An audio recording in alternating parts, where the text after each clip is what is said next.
വളരെ പ്രധാനപ്പെട്ട ഒരു വാർത്ത വരുന്നത് സിദ്ദിഖിന്, നടൻ സിദ്ദിഖിന് മുൻകൂർ ജാമ്യമില്ല എന്നുള്ളതാണ്. സിദ്ദിഖിന് വലിയ തിരിച്ചടി സംഭവിച്ചിരിക്കുന്നു. ലൈംഗിക ആരോപണ പരാതിയിൽ സിദ്ദിഖിന് മുൻകൂർ ജാമ്യമില്ല. ജാമ്യാപേക്ഷ പൂർണ്ണമായും കോടതി തള്ളിയ പശ്ചാത്തലം കൂടിയുണ്ട്. ഹേമ കമ്മിറ്റി റിപ്പോർട്ട് വന്ന ശേഷമാണ് ഇരയുടെ വെളിപ്പെടുത്തലുണ്ടായത്. അതിനാൽ അവിശ്വസിക്കേണ്ട കാര്യമില്ല എന്നും കോടതി ഇതുമായി ബന്ധപ്പെട്ട് നിരീക്ഷിച്ചിരിക്കുന്നു എന്നാണ് മനസ്സിലാകുന്നത്. സി എൻ പ്രകാശ് നിയമകാര്യ ലേഖകൻ ചേരുകയാണ്. സി എൻ പ്രകാശ്, വലിയ തിരിച്ചടിയാണ്. ഇനിയിപ്പോൾ അന്വേഷണ സംഘത്തിന് അറസ്റ്റ് അടക്കമുള്ള നടപടികളിലേക്ക് കടക്കാം. ബലാത്സംഗ കേസിൽ നടന്ന സിദ്ദീഖിന്റെ മുൻകൂർ ജാമ്യാപേക്ഷയാണ് ഹൈക്കോടതി തള്ളിയിട്ടുള്ളത്. സിദ്ദീഖിനെ സംബന്ധിച്ചിടത്തോളം വലിയ തിരിച്ചടി തന്നെയാണ്. മറ്റ് ഇതുമായി ബന്ധപ്പെട്ട് ഹേമ കമ്മിറ്റി റിപ്പോർട്ടിന്റെ അടിസ്ഥാനത്തിൽ ഉയർന്നു വന്ന ആരോപണങ്ങളുടെ അടിസ്ഥാനത്തിൽ പോലീസ് രജിസ്റ്റർ ചെയ്ത കേസുകളിൽ മറ്റു നടന്മാർക്കെല്ലാം ആനുകൂല്യങ്ങൾ അല്ലെങ്കിൽ ആശ്വാസം ലഭിച്ച സാഹചര്യത്തിൽ സിദ്ദീഖിനെതിരെ വലിയ തിരിച്ചടി ഉണ്ടായിരിക്കുന്നു. സിദ്ദീഖിന്റെ മുൻകൂർ ജാമ്യാപേക്ഷ തള്ളിയിരിക്കുകയാണ്. CFJS അധ്യക്ഷനായ സിംഗിൾ ബെഞ്ചാണ് ഈ മുൻകൂർ ജാമ്യാപേക്ഷ തള്ളിയത്. തിരുവനന്തപുരം മ്യൂസിയം പോലീസ് രജിസ്റ്റർ ചെയ്ത കേസിലാണ് സിദ്ദീഖ് മുൻകൂർ ജാമ്യാപേക്ഷ നൽകിയത് ഹൈക്കോടതിയിൽ. തനിക്കെതിരെയുള്ള ആരോപണങ്ങൾ അടിസ്ഥാനരഹിതമാണെന്ന് മുൻകൂർ ജാമ്യം അപേക്ഷയിൽ അദ്ദേഹം വ്യക്തമാക്കിയിരുന്നു. അതുകൊണ്ട് തന്നെ മുൻകൂർ ജാമ്യം നൽകണമെന്നായിരുന്നു സിദ്ദീഖിന്റെ ആവശ്യം. വർഷങ്ങൾക്ക് മുമ്പ് യുവതി ഉന്നയിച്ച ആരോപണങ്ങളിൽ ബലാത്സംഗ പരാതി ഉണ്ടായിരുന്നില്ല എന്നും സിദ്ദീഖ് പറയുന്നുണ്ട്. അടിസ്ഥാനരഹിതമായ ആരോപണങ്ങളാണ് തനിക്കെതിരെ ഉണ്ടായിട്ടുള്ളത്. തന്നെ അപമാനിക്കുക എന്ന ലക്ഷ്യമാണ് പരാതിക്കാരിക്കുള്ളത് എന്നും ഇദ്ദേഹം സിദ്ദീഖ് ഈ ജാമ്യാപേക്ഷയിൽ വ്യക്തമാക്കുകയും തുടർന്ന് സിദ്ദീഖിന് വേണ്ടി മുതിർന്ന അഭിഭാഷകൻ രാവൻപിള്ള കോടതിയിൽ ഹാജരായി ഇത്തരം വാദമുഖങ്ങൾ ഉന്നയിക്കുകയും ചെയ്തു. അന്വേഷണവുമായി സഹകരിക്കാമെന്നും സിദ്ദീഖ് അറിയിച്ചിരുന്നു. എന്നാൽ ഹേമ കമ്മിറ്റി റിപ്പോർട്ട് പുറത്തു വന്നതിന് ശേഷമാണ് ഇരയുടെ ഇതുമായി ബന്ധപ്പെട്ട വെളിപ്പെടുത്തൽ ഉണ്ടായിട്ടുള്ളത്. അതുകൊണ്ട് അത് അവിശ്വസിക്കേണ്ട സാഹചര്യമില്ല എന്ന നിരീക്ഷണത്തോടെയാണ് മുൻകൂർ ജാമ്യാപേക്ഷ ഇപ്പോൾ തള്ളിയിട്ടുള്ളത്. ഇതിലെ കോടതി നടത്തിയ ഒരു പരാമർശം ശ്രദ്ധേയമാണ്. ഈ ഹേമ കമ്മിറ്റി റിപ്പോർട്ട് വന്ന ശേഷമാണ് ഇരയുടെ വെളിപ്പെടുത്തൽ, അതിനാൽ അവിശ്വസിക്കേണ്ട എന്ന് പറയുന്നത്. അപ്പോൾ ആ റിപ്പോർട്ടിനെ കൂടി ഗൗരവത്തിലെടുത്താണ് കോടതി ഈ വിഷയത്തിൽ ഒരു ഇടപെടൽ നടത്തിയിരിക്കുന്നത്. പ്രകാശ്, തീർച്ചയായും ഹേമ കമ്മിറ്റി റിപ്പോർട്ടിന്റെ ഉണ്ടായിട്ടുള്ള ഉള്ളടക്കത്തിന്റെ പശ്ചാത്തലത്തിലാണ് ഇത്തരം വെളിപ്പെടുത്തൽ ഉണ്ടാവുകയും ഇതുമായി ബന്ധപ്പെട്ട നിരവധി കേസുകളും ആരോപണങ്ങളും ഉയരുകയും ചെയ്തത്. എന്നാൽ ഇന്നലെ നടൻ ജയസൂര്യയുടെ അടക്കം മുൻകൂർ ജാമ്യാപേക്ഷയിൽ അത് ജാമ്യം ലഭിക്കാവുന്ന കുറ്റങ്ങളാണ് എന്ന് സർക്കാർ നിലപാട് സ്വീകരിച്ചതിന്റെ ഭാഗമായിട്ടാണ് ഇന്നലെ കോടതി ആ ജാമ്യാപേക്ഷ തീർപ്പാക്കുന്ന സാഹചര്യം ഉണ്ടായത്. അതായത് 2013 മുൻപ് 354 സ്ത്രീത്വത്തെ അപമാനിക്കുന്ന വകുപ്പ് ജാമ്യം ലഭിക്കാവുന്ന വകുപ്പായിരുന്നു. അന്നുണ്ടായ സംഭവത്തിന്റെ അടിസ്ഥാനത്തിലാണ് പിന്നീട് കേസ് രജിസ്റ്റർ ചെയ്തത്. ആ സാഹചര്യത്തിലാണ് ഇത്തരത്തിൽ ഒരു നിലപാടിലേക്ക് കോടതി എത്തിയത്. എന്നാൽ സിദ്ദീഖിന്റെ കാര്യത്തിൽ ഉണ്ടായിട്ടുള്ളത് ഹേമ കമ്മിറ്റി റിപ്പോർട്ടിന്റെ പശ്ചാത്തലത്തിൽ അതിന് വെളിപ്പെടുത്തലിന് ശേഷം ഉണ്ടായ കാര്യം എന്ന തരത്തിൽ അത് ഗൗരവമായി കാണണം. 2018 ഇതുമായി ബന്ധപ്പെട്ട ആരോപണം ഉണ്ടാവുന്നു. മ്യൂസിയം പോലീസ് സ്റ്റേഷനിലാണ് ഇതുമായി ബന്ധപ്പെട്ട കേസ് രജിസ്റ്റർ ചെയ്ത് മസ്കറ്റ് ഹോട്ടലിൽ വിളിച്ചു വരുത്തി പീഡിപ്പിച്ചു എന്നായിരുന്നു ഇരയുടെ പരാതി. ഈ സാഹചര്യത്തിലാണ് മുൻകൂർ ജാമ്യാപേക്ഷയുമായി സിദ്ദീഖ് ഹൈക്കോടതിയെ സമീപിക്കുകയും ഇതിൽ വിശദമായ വാദങ്ങൾ കേട്ട ശേഷമാണ് ഇന്ന് ഈ ജാമ്യാപേക്ഷയിൽ വിധി പറയുകയും അല്പം മുമ്പ് ഹൈക്കോടതി സിംഗിൾ ബെഞ്ച് ഇതുമായി ബന്ധപ്പെട്ട ജാമ്യാപേക്ഷ തള്ളിക്കൊണ്ട് വിധി പ്രസ്താവന നടത്തുകയും ചെയ്തിട്ടുള്ളത്. സി എൻ പ്രകാശാണ് വിവരങ്ങൾ പങ്കുവച്ചത്. ശരി പ്രകാശ്, ഇപ്പോൾ ആജ്ഞ രവീന്ദ്രൻ കൂടി നമ്മോടൊപ്പം ചേരുന്നുണ്ട്. ആജ്ഞ, കഴിഞ്ഞ ദിവസം ഈ മസ്കറ്റ് ഹോട്ടലിലെ മുറിയിലടക്കം പരിശോധന നടത്തിയിരുന്നു, മുറികളിലടക്കം പരിശോധന നടത്തിയിരുന്നു പോലീസ് സംഘം, പ്രത്യേക സംഘം. ഒപ്പം ഭക്ഷണം കഴിച്ച കാര്യത്തിൽ പോലും സിദ്ദീഖ് കഞ്ഞിയും പയറുമാണ് കഴിച്ചത് എന്നായിരുന്നു ആ സമയത്ത്. അതുപോലും സ്ഥിരീകരിക്കത്തക്ക വിധത്തിലാണ് ആ അന്വേഷണ സംഘത്തിന്റെ കാര്യങ്ങൾ എത്തിയത് എന്ന വിവരങ്ങൾ പുറത്തു വന്നിരുന്നു. അങ്ങനെ തെളിവുകളെല്ലാം സിദ്ദീഖിന് എതിരാണ്.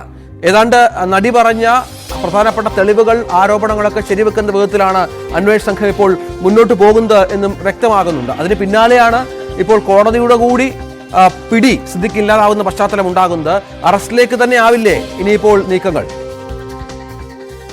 തീർച്ചയായിട്ടും രഞ്ജിത്ത്, കാരണം 2018 അതായത് 13 ഈ IPC ഭേദഗതി ചെയ്യപ്പെടുന്നത്. അതിന് മുൻപ് ഒരു പക്ഷെ ജാമ്യമില്ലാത്ത വകുപ്പിൽ കേസ് പെടുമായിരുന്നെങ്കിലും 2013 ശേഷമുള്ള ഭേദഗതിക്ക് ശേഷമുള്ള ക്രിമിനൽ നിയമ ഭേദഗതിക്ക് ശേഷമുള്ള സംഭവമായതുകൊണ്ട് തന്നെ ഇതിൽ ജാമ്യം ഉണ്ടാകില്ല, അല്ലെങ്കിൽ ജാമ്യമില്ല വകുപ്പ് തന്നെ ആയിരിക്കും. ഇപ്പൊ മുൻകൂർ ജാമ്യാപേക്ഷ അങ്ങനത്തെയുള്ള സാഹചര്യത്തെയാണ് സാധാരണയായി മുൻകൂർ ജാമ്യം തേടാറുള്ളത്.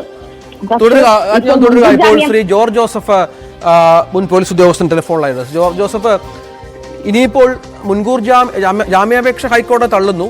ചില തെളിവുകൾ സിദ്ദീഖിന് എതിരായി അന്വേഷണ സംഘത്തിൽ ലഭിച്ചിട്ടുണ്ട് എന്നാണ് നമുക്ക് പുറത്തുവരുന്ന വിവരങ്ങളിൽ നിന്ന് മനസ്സിലാകുന്നത്. അറസ്റ്റിലേക്ക് തന്നെയാണോ കാര്യങ്ങൾ? അറസ്റ്റിലേക്ക് തന്നെ കാര്യങ്ങൾ നീങ്ങും, അതിന് സംശയമൊന്നുമില്ല. സിദ്ദിഖിനെ അറസ്റ്റ് ചെയ്യും, കസ്റ്റഡി വാങ്ങും, റിമാൻഡ് ചെയ്യും. റിമാൻഡിൽ കിടക്കും. അന്വേഷണം കുറച്ച് പുരോഗമിച്ച ശേഷം മാത്രമേ സിദ്ദിഖിന് ജാമ്യം ലഭിക്കാനുള്ള സാധ്യതയുള്ളൂ. പക്ഷേ പോലീസ് ഇതുവരെ എടുത്തിരിക്കുന്ന എവിഡൻസ് മുഴുവൻ സിദ്ദിഖിന് എതിരാണ്. സിദ്ദിഖിന് ഡിഫൻസ് ഹൈക്കോടതി ശരിയായില്ല, പാളിപ്പോയി. ആ ഡിഫൻസില് ടോട്ടൽ ഡിനയിലാണ്. പക്ഷെ എവിഡൻസ് സിദ്ദിഖിന് എതിരാണ്. ആ പെൺകുട്ടി പറഞ്ഞത് മുഴുവൻ സാഹചര്യ തെളിവുകളും പറഞ്ഞ കാര്യങ്ങളെല്ലാം 100% ശരിയായി വന്നിരിക്കുന്നു. നിള തിയേറ്ററിൽ വെച്ച് സിദ്ദിഖിന്റെ സിനിമയുടെ പ്രിവ്യൂ നടത്തുന്ന സമയത്ത് കുട്ടി വന്നു. കുട്ടിയുടെ മാതാപിതാക്കളുണ്ട്, ഒരു സുഹൃത്തുണ്ട്. അതിനുശേഷം മസ്കറ്റ് ഹോട്ടലിലെ 101 നമ്പർ മുറിയിലേക്ക് ക്ഷണിച്ചു. കുട്ടി അവിടെ കൊണ്ട് വിട്ടു മാതാപിതാക്കളും. അപ്പൊ അവിടെ വെച്ചാണ് പീഡിപ്പിച്ചത്. പീഡിപ്പിച്ച ശേഷം നന്നായിട്ട് മൃഷ്ടാന്ന ഭക്ഷണം കഴിച്ചു. അതിന്റെ ആ ഭക്ഷണത്തില് കഴിച്ച തൈര്, മീൻകറി, എല്ലാ കാര്യവും കുട്ടി പറഞ്ഞു. ഇപ്പൊ പിന്നിനകത്തും അത് വന്നു കഴിഞ്ഞു. അപ്പം സാഹചര്യ തെളിവും മൊഴികളും എല്ലാം വളരെ സ്ട്രോങ് ആണ്. സിദ്ദിഖിന് എതിരാണ്. ഹൈക്കോടതി അതുകൊണ്ട് തന്നെയാണ് ഞാൻ നിശ്ചയിച്ചത്. ഇപ്പോൾ ഇനി പോലീസ് ചോദ്യം ചെയ്യും. ചോദ്യം ചെയ്ത ശേഷം ഈ തെളിവുകളെല്ലാം കൺഫ്രണ്ട് ചെയ്യും. അതിനുശേഷം മ്യൂസിയം പോലീസ് അറസ്റ്റ് ചെയ്യും, കോടതി പ്രൊഡ്യൂസ് ചെയ്യും, റിമാൻഡ് ചെയ്യും. റിമാൻഡ് സമയത്ത് കസ്റ്റഡി വാങ്ങും. അതിനുശേഷം പിന്നീട് അന്വേഷണത്തിന്റെ പുരോഗതി അനുസരിച്ച് ഇരിക്കും ജാമ്യം ലഭിക്കുന്നത്. എന്തായാലും കുറെ ദിവസം റിമാൻഡിൽ കഴിയേണ്ടി വരും, അതിന് യാതൊരു സംശയമില്ല. അത് എത്ര വേണേലും 90 ദിവസം വരെ നീളാനുള്ള സാധ്യതയുണ്ട്. നമുക്ക് ദിലീപിന്റെ അനുഭവം നമുക്കറിയാമല്ലോ. അന്ന് ദിലീപിനെ കൃത്യമായി പോയി സപ്പോർട്ട് ചെയ്ത് പോലീസ് സ്റ്റേഷനിൽ പോയി അതൊക്കെ കള്ളക്കേസാണെന്ന് പറഞ്ഞ വ്യക്തിയാണിത്. എന്തായാലും മഹാനടന്മാരൊക്കെ അവർ വിചാരിക്കുന്ന അവർ ഏതോ ഒരു പൊസിഷനിൽ ചെന്ന് അവരെ ആരും തൊടില്ല എന്നൊരു ധാരണയുണ്ട്. അത് ശരിയെല്ലാം ഇപ്പൊ ക്ലിയറായി. അല്ല, ഈ ഓരോ പരാതികൾക്കും വ്യത്യസ്ത സ്വഭാവം കൂടിയുണ്ട്. ശ്രീ ജോർജ് ജോസഫ്, ജയസൂര്യക്കെതിരെ പരാതിയുണ്ട്, മുകേഷിനെതിരെ പരാതിയുണ്ട്, സിദ്ദിഖിനെതിരെ പരാതിയുണ്ട്. പക്ഷേ ഇതിൽ ഈ സിദ്ദിഖിന്റെ കുറച്ചുകൂടി സ്ട്രോങ് ആണെന്ന് തോന്നുന്നല്ലേ കാര്യങ്ങൾ?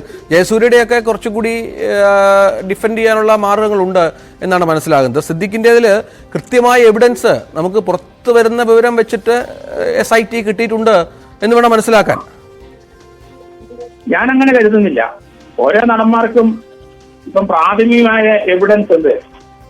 ആ എവിഡൻസ് വെച്ചിട്ടാണ് ഇപ്പൊ അവർ ജാമ്യത്തിൽ നിൽക്കുന്നത്. പോലീസ് ഏതായാലും ഇനി വരുന്ന അവരുടെ അതിനകത്ത് ഇതുപോലെ ഇപ്പോഴത്തെ മ്യൂസിയം പോലീസ് അന്വേഷിച്ച പോലെ തന്നെ എവിഡൻസ് കയറി വരും. ആ സന്ദർഭത്തിൽ അവരുടെ ജാമ്യം ക്യാൻസൽ ചെയ്യേണ്ടി വരും. അവർക്ക് ഇപ്പോൾ ലഭിച്ച ആ ജാമ്യം, ആ എവിഡൻസ് സ്ട്രോങ് ആയി പോലീസിന് ലഭിക്കുന്നെങ്കിൽ ജാമ്യം ക്യാൻസൽ ചെയ്യാൻ മൂവ് ചെയ്യും. ക്യാൻസൽ ചെയ്തേ പറ്റുള്ളൂ. അല്ല ഹൈക്കോടതി പോകും, ജാമ്യം ക്യാൻസൽ ചെയ്യും. വലിയ പക്ഷപാതം കാണിക്കാൻ പറ്റില്ലല്ലോ. ഇത് സിദ്ദിഖിന്റെ ആ കുട്ടി അന്ന് മൈനർ ആയിരുന്നു എന്ന് എനിക്ക് തോന്നുന്നത്. 2016 ഈ സംഭവം ഉണ്ടായത്. 2019 ഈ കുട്ടി ഇവർ വെളിപ്പെടുത്തി എന്ന് പറയുന്നു. മൈനറാണ് എന്ന് കരുതാനാവില്ല. അതായത് 8 വർഷം മുൻപാണ്. 8 വർഷം മുമ്പ് ആ കുട്ടിക്ക് ഇപ്പൊ 25-26 വയസ്സേ ഉള്ളൂ എന്ന് എനിക്ക് തോന്നുന്നത്. കാരണം അന്ന് മൈനർ ആയിരുന്നു. 2016 പീഡനം നടക്കുമ്പോൾ മൈനറാണ്. പ്ലസ് ടു കഴിഞ്ഞ സമയത്ത് 18 വയസ്സിനകത്തുള്ളൂ. മൈനർ എന്ന് പറഞ്ഞാൽ 18 വയസ്സിനകം, 17 വയസ്സുള്ളതെന്നാണ് ഞാൻ മനസ്സിലാകുന്നത്. അത് അങ്ങനെയല്ല അതിന്റെ കാര്യങ്ങൾ. ഞാൻ മനസ്സിലാക്കിയിരിക്കുന്നത് മൈനറാണ്. 376-ഉം 506-മാണ് സാർ വകുപ്പുകൾ. 376-ഉം 506. അതെ. രണ്ടും നോൺ ബെയിലബിളാണ്. ലൈഫ് ഇംപ്രിസ്മെന്റ് വരെ കിട്ടാനുള്ള 10 വർഷത്തിൽ കുറയാത്തതും ജീവപര്യന്തം വരെ നീണ്ടേക്കാവുന്നതുമായ തടവും പിഴയും ശിക്ഷ. 506-ലാണെങ്കിൽ 2 വർഷം തടവോ പിഴയോ രണ്ടും കൂടിയ ശിക്ഷയോ, അങ്ങനെയാണ് മനസ്സിലായിരിക്കുന്നത്. അതെ, എന്തായാലും 10 വർഷത്തിൽ മിനിമം ലഭിക്കും. അത് നമ്മൾ വിചാരിക്കുന്ന പോലെയല്ല കാര്യങ്ങള്. കമ്മീഷനില്ലാത്ത ഇതുപോലെ 20 പേരുടെ മൊഴി വരുന്നുണ്ട്. അത് ഇപ്പം പ്രാഥമികമായിട്ട് ചിലപ്പോൾ എവിഡൻസ് കുറവാണെന്ന് പലർക്കും തോന്നും. എല്ലാവരും ഈ രീതിയിൽ തന്നെ പോകുന്നതാണ് എന്റെ ഒരു കണക്കൂട്ടൽ. കാരണം പോലീസിന്റെ ഇൻവെസ്റ്റിഗേഷൻ പോലെ ഇരിക്കും. ഇപ്പോഴത്തെ ഇതിനകത്ത് കൃത്യമായ എവിഡൻസ് എല്ലാം വന്നു കഴിഞ്ഞു. അതുപോലെ എല്ലാ കേസിലും ഉണ്ടാവുമല്ലോ. പക്ഷെ ആ എവിഡൻസ് പോലീസ് കണ്ടെത്തുന്ന അന്വേഷണ ഉദ്യോഗസ്ഥന്റെ മികവ് പോലെ ഇരിക്കും കാര്യങ്ങൾ. നന്ദി ശ്രീ ജോർജ് ജോസഫ്.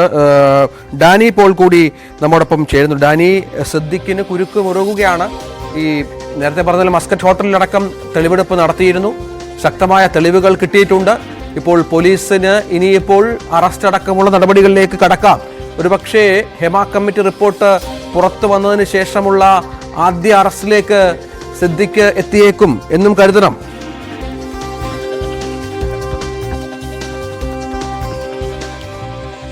രഞ്ജിത്ത്, അതിൽ വളരെ കൃത്യമാണ്. കാരണം ഈ ഹേമ കമ്മിറ്റി റിപ്പോർട്ട് വന്നതിന് ശേഷം പലർക്കെതിരെയും തന്നെ ഇത് പരാതികൾ ഉയർന്നു. പലരും തന്നെ കോടതിയെ സമീപിക്കുകയും എല്ലാം തന്നെ ചെയ്തു. പലർക്കും മുൻകൂർ ജാമ്യം ഉപാധികളോടെ അനുവദിക്കുന്ന പല ഘട്ടങ്ങളും തന്നെ ഉണ്ടായി. നമ്മളത് കണ്ടതാണ്. പക്ഷേ സിദ്ദിഖിനെതിരെ തുടക്കം മുതൽ തന്നെ പറഞ്ഞിരുന്നു, സിദ്ദിഖിനെതിരെ തെളിവുകൾ ശക്തമാണ്, പരാതി ശക്തമാണെന്നതടക്കമുള്ള കാര്യങ്ങൾ വന്നിരിക്കുന്നു. ഹൈക്കോടതിക്ക് മുന്നിലേക്ക് എത്തുമ്പോഴും ഹൈക്കോടതി ഇതേ നിരീക്ഷണത്തോടു കൂടി തന്നെ ഇപ്പോൾ മുൻകൂർ ജാമ്യം തള്ളിയിരിക്കുന്നത് എന്ന് തന്നെയാണ്. ഇതിൽ പ്രത്യേകമായ ഒരു ഉപാധികളോ മറ്റു കാര്യങ്ങളോ ഹൈക്കോടതി ഏതെങ്കിലും രീതിയിലൊരു കാര്യങ്ങൾ ഉയർത്തി പറഞ്ഞിട്ടില്ല എന്നതാണ്. അതിന്റെ വിശദാംശങ്ങൾ വരണം. കാരണം എന്താണ് ഇത് സംബന്ധിച്ച് ഹൈക്കോടതിയുടെ ഒരു നിരീക്ഷണം എന്ന കാര്യം അടക്കമുള്ളത് വരേണ്ടതുണ്ട്. പക്ഷേ ഏറ്റവും പ്രധാനപ്പെട്ട കാര്യം സിദ്ദിഖിന് മുൻകൂർ ജാമ്യം ഇല്ല എന്നത് തന്നെയാണ്. ഇതുമായി ബന്ധപ്പെട്ടുകൊണ്ട് നേരത്തെയും പ്രത്യേക അന്വേഷണ സംഘം ഒരുപാട് മുന്നോട്ട് പോയിരുന്നു. കാരണം ഈ ഹോട്ടലിൽ പരിശോധന നടത്തുകയും അവിടെ മുറിയെടുത്തതായുള്ള വിവരങ്ങൾ അത്തരം കാര്യങ്ങളെല്ലാം തന്നെ ശേഖരിക്കുകയും ചെയ്തു. അതിൻ്റെ ഒരു കൃത്യമായ ലോഗ് ബുക്കിൻ്റെ ഡീറ്റെയിൽസും കാര്യങ്ങളും എല്ലാം തന്നെ ശേഖരിക്കുകയും ഈ നടി പരാതി ഉന്നയിക്കുന്ന സമയത്ത് അവിടെ ഉണ്ടായിരുന്നു എന്നതടക്കമുള്ള കാര്യങ്ങളിൽ വിശ്വസനീയമായ രീതിയിൽ തന്നെ അത് ഉറപ്പുവരുത്തുന്നതിനെല്ലാം തന്നെ അന്വേഷണ സംഘത്തിന് കഴിയുകയും ചെയ്തൊരു സാഹചര്യം. രാഹുൽ ഈശ്വർ ടെലിഫോണിലായിരുന്നു. രാഹുൽ, ഹേമ കമ്മിറ്റി റിപ്പോർട്ട് വന്നതിന് ശേഷമുള്ള സിനിമാ രംഗത്തെ ആദ്യ വിക്കറ്റ് ആകുമോ സിദ്ദിഖ്? മുൻകൂർ ജാമ്യാപേക്ഷ നിരസിച്ചു എന്ന് പറഞ്ഞാൽ ഒരാൾ കുറ്റക്കാരനാണെന്നല്ല അർത്ഥം. പകരം കോടതി പറയുന്നത് ഈ വിഷയത്തിൽ കൂടുതൽ അന്വേഷണം വേണം. പോലീസിന് സിദ്ദിഖിന്റെ ഭാഗം കൂടെ കേൾക്കണം. സിദ്ദിഖിന്റെ വാദഗതികളും സിദ്ദിഖ് എന്താണ് നിലപാട് തുടങ്ങിയ കാര്യങ്ങൾ അറിയണം. അതിനായിട്ട് പോലീസിന് സിദ്ദിഖിനെ ചോദ്യം ചെയ്യണം. ഇത്ര മാത്രമാണ് മുൻകൂർ ജാമ്യാപേക്ഷ നിരസിച്ചാൽ അർത്ഥം. മുൻകൂർ ജാമ്യാപേക്ഷ നിരസിച്ചതുകൊണ്ട് ഒരു വ്യക്തി കുറ്റക്കാരനാണ് എന്നുള്ളൊരു മുൻവിധി പലപ്പോഴും സാധാരണ ജനങ്ങളുടെ ഇടയിലുണ്ട്. അത് നിയമപരമായി ശരിയല്ല, വസ്തുതാപരമായി ശരിയല്ല. സിദ്ദിഖ് കുറ്റക്കാരനാണെന്നല്ല ഇതിനർത്ഥം. പകരം പോലീസിന് സിദ്ദിഖിനോട് കൂടുതൽ ചോദ്യങ്ങൾ ചോദിക്കാനും സിദ്ദിഖിന്റെ ഭാഗം വിശദീകരിക്കാനും അത് ചോദ്യം ചെയ്തതിൽ വെളിപ്പെടാനും ഉള്ള അവസരം വേണം. രണ്ട്, ആ പരാതിക്കാരിക്കും ഇതേപോലെ സമാനമായ പരാതി മുമ്പോട്ട് വെക്കാനും അതിന്റെ വിശദാംശങ്ങൾ പറയാനുമുള്ള സ്പേസ് വേണം. ഇത്ര മാത്രമേ ഉള്ളൂ മുൻകൂർ ജാമ്യത്തിന്റെ അർത്ഥം. സിദ്ദിഖ് ഏതെങ്കിലും കാരണവശാൽ കുറ്റക്കാരനാണെന്ന് ഒരർത്ഥത്തിനും തെളിവില്ല. രണ്ട്, പൊതുജനങ്ങളുടെ ഭാഗത്തു നിന്ന് എനിക്കുള്ളൊരു സംശയം ചോദിക്കാൻ കൂടി അങ്ങ് അനുവാദം തരണം. ഈ വ്യക്തി, അതായത് ഈ പരാതിക്കാരിയായ വ്യക്തി അച്ഛൻ, അമ്മ, സുഹൃത്ത് എന്നിവരുടെ കൂടെ സിനിമ ഒരു പ്രിവ്യൂവും മറ്റും പോയിട്ടാണല്ലോ ഈ ഹോട്ടലിലേക്ക് വരുന്നത്. ഈ പറയപ്പെടുന്ന റേപ്പ് നടന്ന സമയത്ത് ആ അച്ഛനും അമ്മയും സുഹൃത്തും എവിടെയായിരുന്നു എന്ന് സ്വാഭാവികമായ ചോദ്യം ഉയരുന്നില്ലേ? ഈ വ്യക്തി എന്തോ ഈ ഹോട്ടലിൽ വരുമ്പോൾ അച്ഛനും അമ്മയും സുഹൃത്തും ഒക്കെ ഉണ്ടായിരുന്നല്ലോ, അവരെവിടെയെന്ന സഹജമായ ഒരു ചോദ്യവും സ്വാഭാവികമായ ചോദ്യവും വരുന്നില്ലേ? രണ്ട്, കൺസെന്റോട് കൂടിയാണ് ഇത് നടന്നെങ്കിൽ, ഇത് നടന്നോ ഇല്ലയോ എന്ന് എനിക്കറിയില്ല, കൺസെന്റോട് കൂടിയാണ് നടന്നതെങ്കിൽ പിന്നീട് ഇത് റേപ്പാണെന്ന് പറയുന്നതിൽ അർത്ഥമുണ്ടോ? മൂന്ന്, 2018-19 കാലഘട്ടങ്ങളിൽ ഇതേ വ്യക്തി 14 പേർക്കെതിരെ ആരോപണം ഉന്നയിച്ചു. അന്ന് സിദ്ദിഖിനെതിരെ റേപ്പ് ആരോപണം ഉന്നയിച്ചിട്ടില്ല. ദയവായി ശ്രദ്ധിക്കുക, മൊഴികളിൽ വൈരുദ്ധ്യമുണ്ട്, മൊഴികളിൽ ഇൻകൺസിസ്റ്റന്റി ഉണ്ട്, മൊഴികളിൽ അവ്യക്തതയുണ്ട് എന്ന കാര്യം നമ്മൾ മറക്കരുത്. കോടതിയെ ബോധ്യപ്പെടുത്താൻ സാധിച്ചില്ലല്ലോ ശ്രീ രാഹുൽ. നിഷേധിക്കപ്പെട്ടത് അല്ല, അങ്ങനെയല്ല. നേരെ തിരിച്ച് കോടതിയിലല്ല, ഈ വ്യക്തി സാമൂഹ്യ മാധ്യമങ്ങളിൽ ഫേസ്ബുക്കിലാണ് ആദ്യം ഇത് ഉന്നയിക്കുന്നത്. പിന്നീട് മാധ്യമങ്ങളുടെ മുമ്പിൽ വന്നാണ് ഈ പരാതിക്കാരി കാര്യങ്ങൾ ഉന്നയിക്കുന്നത്. അപ്പോൾ പറഞ്ഞ കാര്യമല്ല കോടതിയിൽ എഴുതി കൊടുത്തിരിക്കുന്നത്. അതൊക്കെ വാദത്തിന്റെ സമയത്ത് മാത്രമേ വരൂ. അതായത് ഫേസ്ബുക്കിൽ 14 പേർക്കെതിരെ ആരോപണം ഉന്നയിച്ചതിൽ 3ഓ 4ഓ ആയിട്ടാണ് സിദ്ദിഖിന്റെ പേര് പറയുന്നത്. അന്ന് റേപ്പ് ആരോപണമോ ലൈംഗിക ആരോപണങ്ങളോ ഇല്ല. രണ്ട്, പിന്നീട് വന്നപ്പോ സിദ്ദിഖ് റേപ്പ് ചെയ്തു എന്ന ആരോപണമില്ല. അങ്ങേക്ക് ഒരുപക്ഷെ ഓർമ്മയാണ്, മാധ്യമങ്ങളുടെ മുമ്പിൽ വന്നപ്പോ റേപ്പ് ചെയ്തു എന്ന് ആരോപണമില്ല. പിന്നീട് പോലീസിനോടുള്ള പരാതിയിലും മറ്റുമാണ് റേപ്പ്. അത് മനഃപൂർവ്വം കേസിന്റെ ഗൗരവം കൂട്ടാൻ വേണ്ടി കള്ളം പറഞ്ഞാണോ എന്ന് നമുക്ക് സംശയിക്കേണ്ടിയിരിക്കും. അതുകൊണ്ട് കാത്തിരുന്ന് കാണാം. ശരി രാഹുൽ. ഏതായാലും സിദ്ദിഖിന്റെ ജാമ്യാപേക്ഷ തള്ളിയ പശ്ചാത്തലമുണ്ട്. അത് ഈ സിനിമാ രംഗത്ത് ഈ പറഞ്ഞതുപോലെ നിരവധി നടന്മാർക്കെതിരെയുള്ള ആരോപണങ്ങൾ നമ്മൾ കണ്ടതാണ്.